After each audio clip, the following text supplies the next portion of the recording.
Welcome to Super Simple Chats, Rest's very own podcast. We will be speaking to industry experts about all things super, trying to make it understandable and relatable for everyday Aussies. After all, it's one of the biggest assets you'll ever have. We're recording this podcast on Gadigal land. We pay our respects to elders past and present. Any advice you hear on this podcast is general in nature and doesn't take into account your financial situation, needs or objectives. Issued by retail employee Superannuation Pty Ltd. Before deciding to join or stay, consider the relevant PDS and TMD at rest.com.au/PDS. Hi guys, I'm Ange and I'm here today with my co-host Andy. Now, there has been an elephant in the room that I think we need to address today. So there are a few myths that need busting and I think we need to go through some of the big ones and break them down. So joining us today is Sam from Rest. Hi guys, thanks for having me. So, first myth that we are looking to bust. Now, I have recently heard on some social platforms, TikTok, that people tend to leave comments that super sounds a little bit scammy. Now, for our listeners at home, can you tell us why it's not? Okay, nice big juicy one to start us off. So, super at its heart is a savings plan for retirement. I can understand how the ordinary demographic that would be listening to TikTok would be in that sort of younger cohort that are sort of looking at the superannuation system and thinking, I can't touch this money for many, many, many years. So I kind of understand how they might think that it's a bit scammy, but... And so, do they even realise they can touch the money in many, many, many years? Well, that's kind of the point, though. It's like forced savings for retirement. Yeah, I can imagine it kind of feel like when I was 12, I had my own little lawn mowing business and we'd go around little houses in Bega and we'd mow the lawn and we'd get paid maybe $50 a lawn between me and my business partner at the time, right? But Did you pay tax? My mum took that money and I remember her keeping it from me and I was like, this is a scam. But I can imagine it would feel a bit like that when you're, 20, 25 and you're like, oh, this money's being put aside for my future. I got that money. But yeah, I was just about to ask. So was she putting it aside for your future? Yeah, she was trying to encourage me to save and trying to teach me how to save. So your mum was like a glorified super account, really? Yeah. Well, in this situation, kind of. There's a lot of nuances to get into, but at one level, yeah, definitely is. Mum, if you're listening at home. Yeah. She was great. But I think that's the thing, right? I felt this sense of outrage. It was like, this is an injustice. I have my money. It's my money. I worked for this. But at the same time, it's there. And I was always getting that. And that was the point she was trying to make, right? Yeah, just not available straight away. Yeah. So I kind of feel like wherever there's like a misunderstanding, right, there's a space. And in that space, we like to fill it with assumptions and guesses about what things are. So just to clear it up for our listeners, where does your super come from? So it'll come from your employer. If you are over the age of 18 or under the age of 18 and work more than 30 hours in a week, you are eligible for what we call the superannuation guarantee. Okay. And that is paid by your employer, which is a minimum of 12% of your eligible salary or wages paid into your superannuation account. So if you have a look at your pay slip, you will see that there will be a little section where it will show you that you've been paid superannuation. So let's say you're on a salary. My understanding is then they'll look at your salary and they'll go, oh, okay, it's 12% of that or a minimum of 12% of that. And then they'll do the math and that's what goes into your super account. Correct, yeah. Got it. So what you're telling me is that if I looked at my pay slip, I should be able to see the word superannuation with a figure next to it. Yeah, absolutely. Right. So it might say SG for super guarantee, but it should always be on there. It's a requirement of law for an Australian payslip to have payments, deductions, and your superannuation. Cool. And is it ever any other acronyms or is it always just? You might see SGC, so superannuation guarantee I thought I'd contribution. Seen something like that in the past. So I was like, oh, what does the C stand for? Yeah, so contribution. Yeah. Okay. Got it. Okay. And can you explain to our listeners at home what actually happens when that money hits your super account? You know how rich people will often talk about having a investment portfolio? Ooh. I don't know that many rich people to know what kind of conversations I'm talking about the movies. Right. So if you've got a superannuation account, it's kind of like an investment portfolio. It's just in a superannuation environment where you can't access it until you retire. So Rest will receive your contribution from your employer and we invest it as per your investment option choice. You can check that by jumping into the app as well. So you can can log into your app. It'll show you what your investment option is, and you can see your balance in there as well and how it's going in the market. Beautiful. Right. So having a superannuation account, there's like people working there in the background, putting money aside for me and investing it for me. Yeah. I've kind of got like my people on it, you know? Like it's like, yeah. People. That's so cool. Is there anywhere that I can see the outcomes of this? Like where can I go see my balance? Yep. So that's in the Rest app. So if you just jump into the Rest app, you can pretty much see everything related to your account within the app, including your balance, including what your investment option is. Alrighty. Well, that's myth number 1 done. So myth number 2, super is just another business where if you get more members and you get more people on, you get more money. Right now, we've heard some comparisons of other types of businesses that operated this way. Can you please explain the difference to us and why a super fund actually benefits from getting more members? So the 2 main types of superannuation are retail super and industry super. So Rest Super is an industry fund, which means that profits go back to our members. Right. With your retail funds, their profits go to their shareholders. So that's the difference between the 2 different types of super funds. Now, with our profit to member fund, the reason that we would welcome more members is because then we've got the scale there where we're able to, put the profits back to the members and, reduce things like fees, reduce things like insurance premiums, because we've got that scale there that we can sort of pull those costs back for each of our members. Right. One of my favorite quotes is by an investor, and he said, show me the incentive and I'll show you the outcome, right? And what I love about the fact that our business model, the profits go back to members, is that the incentive for our business isn't to help shareholders. It's to really make sure that what we're doing is in our members' best interest and making sure that the outcomes of our actions, like getting more members, sees that some kind of benefit to them. Well, that is really wholesome, Andy. What can I say? I love super. Yeah. I knew we could convert you. We got him. Not scammy at all. Yeah. I don't know. I feel like there's a bigger point to be said here, which is I feel really lucky to work for superannuation. I've worked in lots of different financial businesses and I've sold lots of different products in my time as a copywriter and a content writer. And I think it's really easy to forget that the product we sell ultimately is there to support people in their retirement. And there's so few products that are like that. There are so few products where you're not just trying to take people's money, you're trying to give them something back. Absolutely. Sorry, that's very emotional. Got a tissue? Anyone got a tissue box?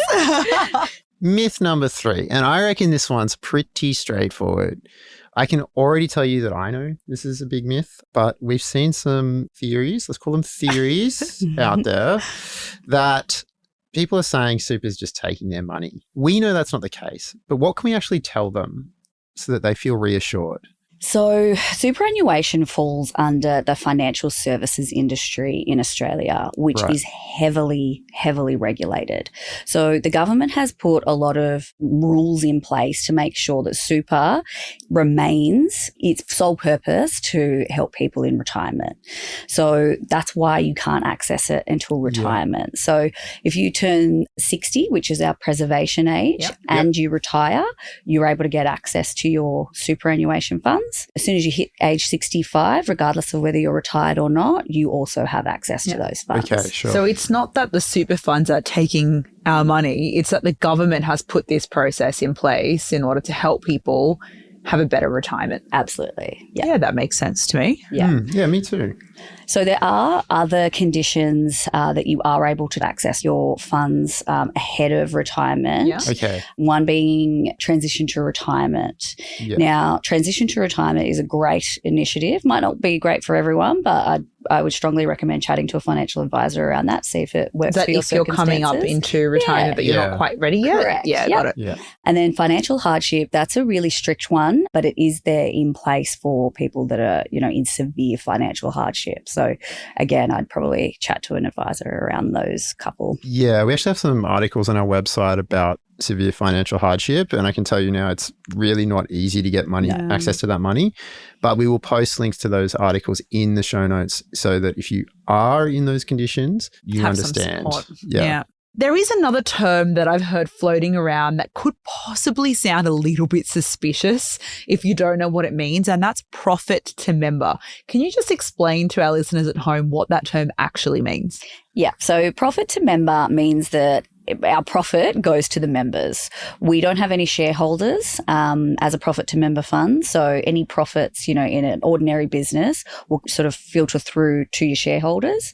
And there is the magic word, fees. So I think there's a little bit of misconception and possibly a bit of angst when someone hears the word fees and they don't actually know what those fees are and how they're being spent. It just sounds a bit like, oh, you're taking my money and what are you doing with it? So can you break down for us what the different type of fees are? Yep. So you'll see administration fees.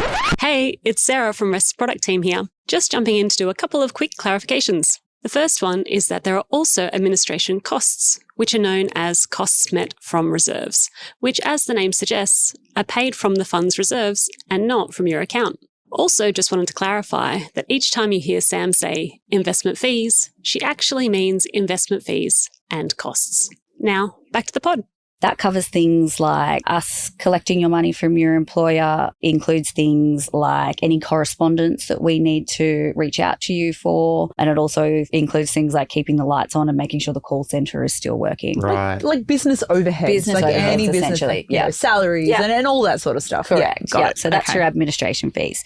Then we've got investment fees. And costs. So that is the fees and costs that are incurred in terms of investing your funds. Okay, so that's slightly different. Correct, yep. So the investment fees and costs are a little bit different. And then the third one is transaction costs. So they include things like buying and selling investments. Okay, sure. There are also buy-sell spreads that are incurred every time you transact, like making a transaction or making a withdrawal. Now we're getting into a little bit of complex territory, so I'm thinking let's just put some links in the show notes. And if you're really interested in understanding the breakdown of fees, feel free to just pop down there, click on the link and learn more. If you're a nerd like me, it's surprisingly fascinating. If you're not like me, when not many people are. I'm just like, take my money and just make sure it works. Yeah. It's interesting to know that those fees are going to different things and they are, that makes sense, right? It's like, As with any business, you got to keep the lights on. When are these fees collected then? Like, let's say, I'd imagine that they have to come from somewhere. Mm-hmm. Where do they come from and when do they go? Sam, I'll take this one. Producer Phil here. I'm going to tell our listeners how to find their fees and costs on their annual statement in around a minute. So if we look at an annual statement, you'll find a standard table called the Fees and Cost Summary. It'll be there no matter which fund you're with. This gives you the breakdown of all the fees and costs you're paying. You'll see both the fees and insurance premiums that have been deducted directly from your account.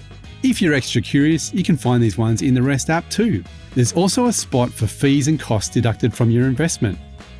Here you can see the estimate of the fees and costs that have been deducted from the fund's reserves or that you have paid via the unit price of the investment option you're invested in. In short, unit prices are important because they're used to calculate your account balance. But more on this another day. Most importantly, we have the total fees and costs you paid. This is the sum of the two sections above. You can find your annual statement in the Rest app. Simple. Now back to the pod. Shameless plug for the app if you don't have it already. Get that app. I think, it makes sense. I feel like looking at the app's kind of like looking at your bank account where you get to see the withdrawals and deposits, right? And so you can actually just fully see all those details if you look at your annual statement. I mean, like banks have their fees too. Like exactly. It all works the same. Yeah, got it. Okay. We've discussed some really interesting myths today, and I'd really like to go and hear from everyday Aussies about what they think about them. Do you know anything about how fees work in your super? In my super, no. Well, I know there are fees, like when you work with brokers and all that, you have to pay fees. No. No? Okay. I don't know it in detail. Mm-hmm. I do know I don't like it. What do you think your fees pay for or used for? I think it's like for the maintaining my super. I don't know. I really haven't thought about that. Okay. It is what it is. Maybe that's a bit lackadaisic, but it's the way it is. That's fine. You know a lot more than a lot of people we've asked today as well. Oh, really? So I feel like we've gone through and we've kind of, now we understand we've answered the question about these myths, right? So we know the super is definitely real. There's a way that you can go and see it and where you can kind of make it a little bit more tangible for yourself and get a good understanding of it. We know why super funds like Rest want more members, right? And why we actually ask to grow our customer base and why that's a good thing. And I feel like we've also got a pretty good understanding around fees, and we get like what they're going to and what they're for. I feel like we've answered a lot of really good basic questions today. That sounds like 3 myths that have been busted, Andy. Consider them dead. Well, thank you so much for your time today, Sam. We really appreciate you coming in and answering all those questions for us. And hopefully for our listeners at home, you're a little bit at ease knowing that super is not a scam and that we're not trying to take your money, and actually it is for you and for your retirement. Of course, for all our listeners at home, if you've got any questions or any other myths that you'd like us to look into, please make sure you leave them in the comments. Please make sure you like and subscribe. That is super simple.